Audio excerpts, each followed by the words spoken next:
नमस्कार, मी भीमराव कडाळे पाटील, BKP24 मराठीमध्ये आपलं सर्वांचं स्वागत। आज नवीन दिवस, नवीन विषय, नवीन दिवसाची नवीन अशी चर्चा। आज चर्चा घेऊन आलोय म्हणजे बघा 2022ला 2019ला विधानसभेच्या निवडणुका झाल्या आणि या निवडणुकांमध्ये शिवसेना भाजपची सत्ता आलती, परंतु उद्धव ठाकरे यांनी भाजपचा हात सोडून काँग्रेस, राष्ट्रवादी काँग्रेस सोबत घरोबा केला आणि सत्ता स्थापन केली।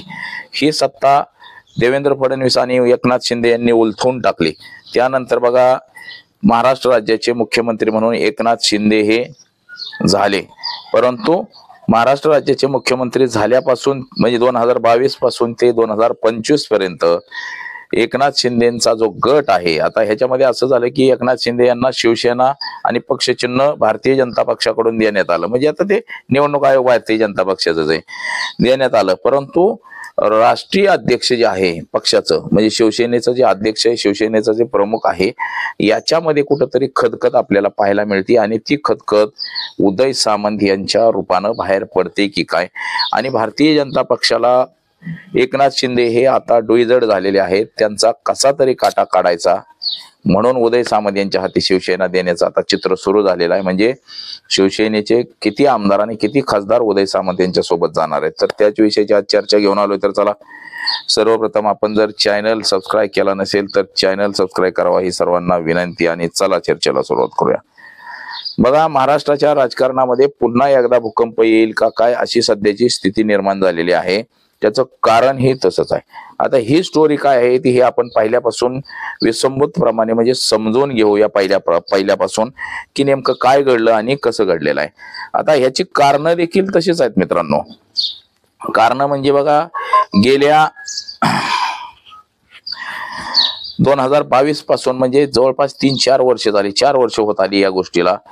2019 साली भारतीय जनता पक्ष आणि उद्धव ठाकरे हे एकत्र निवडणुका लढले आणि यामध्ये मात्र बघा उद्धव ठाकरे यांना जवळपास 60 आमदार निवडून आले होते उद्धव ठाकरे यांचे, आणि 122 आमदार हे भारतीय जनता पक्षाचे निवडून आले।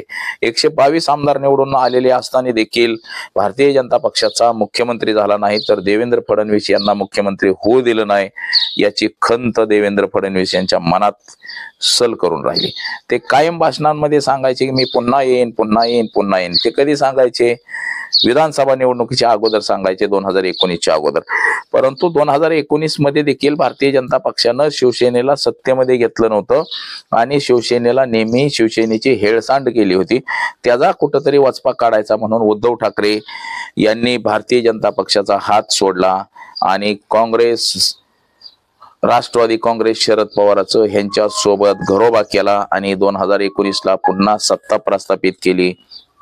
या सत्तेमध्ये मात्र उद्धव ठाकरे हे महाराष्ट्राचे पहिल्यांदा मुख्यमंत्री झाले। ठाकरे घराण्याचा आजपर्यंत कुणीही निवडणूक लढवलेली नव्हती आणि ठाकरे घराण्याचा मंत्रिमंडळात देखील कुणीही आजपर्यंत आलेलं नव्हतं। पहिल्यांदाच आदित्य ठाकरे यांच्या रूपाने विधानसभा निवडणूक लढली गेली आणि महाराष्ट्र राज्याचा मुख्यमंत्री म्हणून उद्धव ठाकरे यांनी पहिल्यांदा शपथ घेतला। 2.5 वर्ष त्यांचं सत्ता टिकवण्यात त्यांना यश आलं।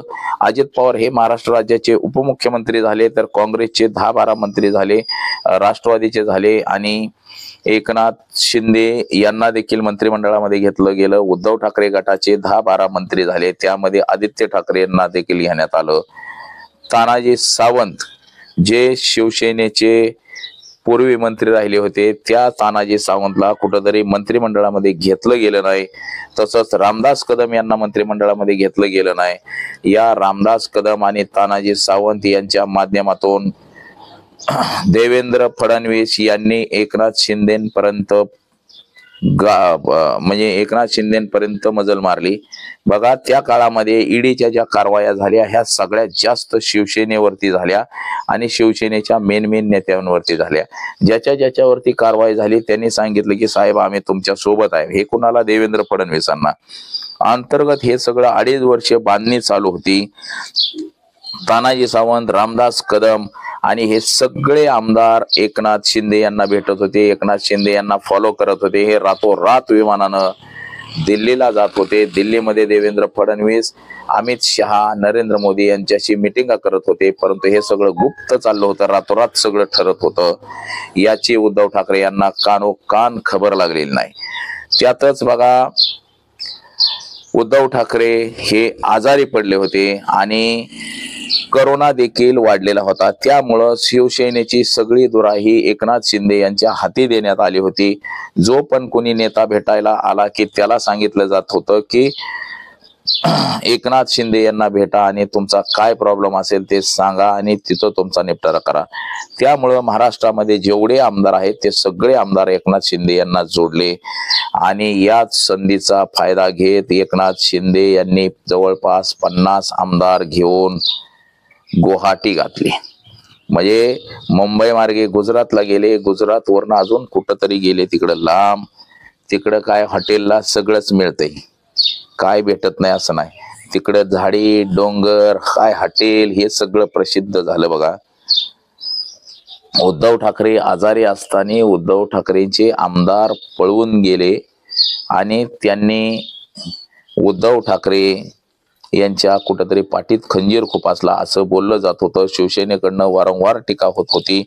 त्यानंतर हे सगळे मुंबईला परत आले आणि मुंबईला परत आल्यानंतर या सर्वांनी पुन्हा सरकार स्थापन केलं.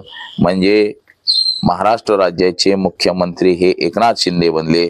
आता किती जरी देवेंद्र फडणवीस सांगत होते की आमचा ह्याच्यामध्ये काय संबंध नाही, आमचा ह्याच्यामध्ये काय संबंध नाही, परंतु त्यांचा सहभाग हा होताच आणि त्यांच्या सहभागामुळेच महाराष्ट्रामध्ये पुन्हा भारतीय जनता पक्ष आणि फुटलेली शिवसेना यांची सत्ता प्रस्थापित झाली. एकनाथ शिंदे यांना मुख्यमंत्री बनवण्यात आलं. परंतु ज्या एकनाथ शिंदेना मुख्यमंत्री बनवण्यात आलं तेच एकनाथ शिंदे हे आता भाजपला डुईजड झाल्यासारखं वाटायला लागलेले आहेत. ही शिवसेना खरी पाहता अमित शहा हे या शिवसेनेचे संस्थापक अध्यक्ष आहेत असं म्हणायला लागेल. कार्यकारी अध्यक्ष हे देवेंद्र फडणवीस आहेत आणि नामधारी अध्यक्ष हे एकनाथ शिंदे आहेत.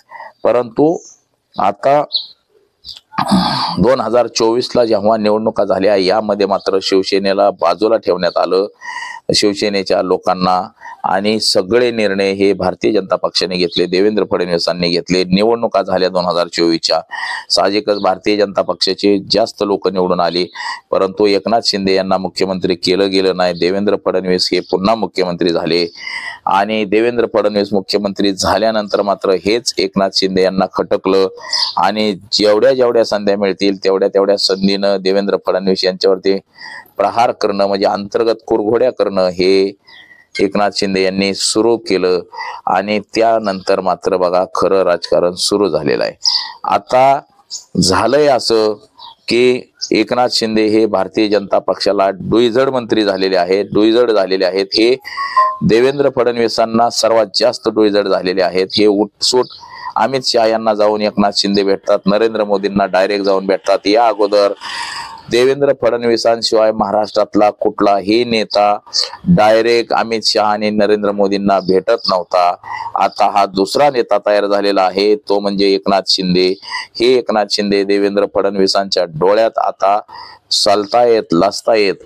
आता कसं का होईना पण एकनाथ शिंदे यांचा काटा काढायचा असं देवेंद्र फडणवीसांना एकंदरीत ठरवलेलं आहे आणि त्याची प्रणिती म्हणून आता येणाऱ्या काही दिवसातच आपल्याला शिवसेना 3 जसं 3 इडियट चित्रपट होता तसाच बघा आता 3 जणांचा चित्रपट होता तसाच आता शिवसेनेचा 3रा अंक आपल्याला बघायला मिळणार आहे. म्हणजे उद्धव ठाकरे यांची एक शिवसेना, दुसरी शिवसेना म्हणजे एकनाथ शिंदे यांची आणि तिसरी शिवसेना म्हणजे उदय सामंत यांची आपल्याला पाहायला मिळणार आहे. उदय सामंत यांच्या पाठीशी जवळपास 32 आमदार हे उदय सामंत यांच्या पाठीशी आहेत, तर 5 खासदार हे उदय सामंत यांच्या पाठीशी आहेत आणि त्यांनी कधीही सांगितलं म्हणजे हे सगळं देवेंद्र फडणवीसांचंच कांड आहे. एकनाथ शिंदे अजून जास्त टोरटोर करायला लागले तर हे सगळे लोक अख्खी शिवसेना उदय सामंत यांच्या पाठीशी जाईल आणि उदय सामंत यांना शिवसेनेचं पुन्हा राष्ट्रीय अध्यक्ष केलं जाईल आणि पक्षीय बलाबल जे आहे याच्यामध्ये निवडणूक आयोगाकडे जरी गेलं तरी निवडणूक आयोग ही शिवसेना उदय सामंत यांना देणार भारतीय जनता पक्षाच्या सांगण्यावरून. आणि हे एकनाथ शिंदे पुन्हा जर कोर्टात गेले तर कोर्टामध्ये देखील तारीख पे तारीख, तारीख पे तारीख, तारीख पे तारीख असंच काहीसं चित्र आपल्याला दिसणार आहे. म्हणजे जे पेरलं तेच पुढे उगवणार आहे आणि ह्याचा काळ हा अवधी थोड्या दिवसातच आपल्याला हे सगळं बघायला मिळणार आहे. म्हणजे एकनाथ शिंदे यांना देखील जोर का झटका परंतु धीरेशे बसणार हे देखील आता तितकंच खरं आहे. आणि उदय सामंत हे आता शिवसेनेचा अध्यक्ष बनण्याच्या पात्रतेचे झालेले आहेत आणि त्यांचं प्लॅनिंग देखील त्या दृष्टीनं सुरू आहे. एकनाथ शिंदे यांच्या नंतर एकनाथ शिंदे यांचे चिरंजीव नव्हे तर उदय सामंत यांच्याकडे पाहिलं जातं आणि त्याच आधारे हे एकनाथ शिंदे जे भारतीय जनता पक्षाला काही त्रास म्हणजे देवेंद्र भाऊंना द्यायला सुरुवात केली त्यामुळंच एकनाथ शिंदे यांचीच शिवसेना फुटून दोन शिवसेना मात्र महाराष्ट्रामध्ये तयार झाल्याशिवाय राहणार नाहीत. हेच आज यातून आपल्याला नक्की कळतंय की शिवसेनेमध्ये विस्फोट होणार आहे आणि येणाऱ्या काही दिवसातच तो आपल्याला बघायला मिळेल. तर बघा आज एवढंच. कॅमेरामन अनिकेत सह मी भीमराव कडाळे पाटील, BKP मराठी, इंदापूर, पुणे.